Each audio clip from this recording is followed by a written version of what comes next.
तो इसलिए बस इस बार यही साबित करना था। और आप सबको बेस्ट ऑफ लक मेरी तरफ से।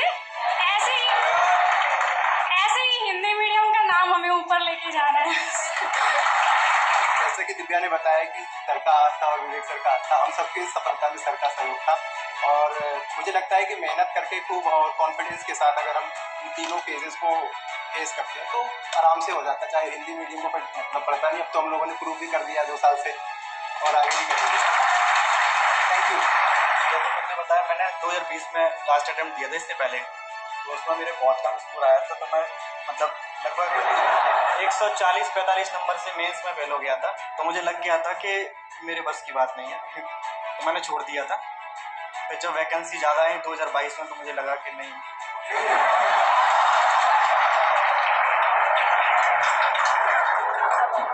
मैंने कहा एक बार और कोशिश करते हैं। फिर अब जैसा कि सब बता रहे हैं मेंस मेंटरशिप का, तो मुझे लगता है उसका बहुत बड़ा योगदान है, क्योंकि केवल 249 नंबर थे मेरे जीएस में 2018 में। तो अब चूंकि सिलेक्शन हुआ है तो नंबर अच्छे तो हो ही होंगे।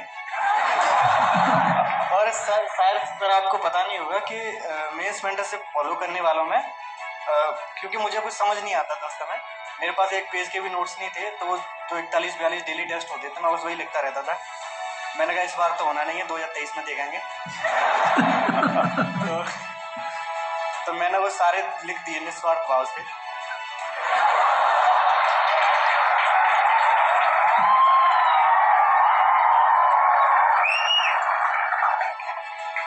उसके बाद फिर मुझे जो समझ में आया मेंस में, मैं वो लिख आया। पिछली बार मैं 2 नंबर से रह गया था एक्चुअली कॉल से, और उसकी शायद एक बड़ी वजह ये थी कि मैं आंसर राइटिंग प्रैक्टिस बहुत नहीं कर पाया था पिछले साल। और इस बार शायद सिलेक्शन का महत्वपूर्ण कारण यही रहा कि मैंने लगभग टेस्ट डेली लिखे थे, और उसमें सर का काफ़ी योगदान रहा। और बस मैं क्या ही बोलूँ इससे ज़्यादा।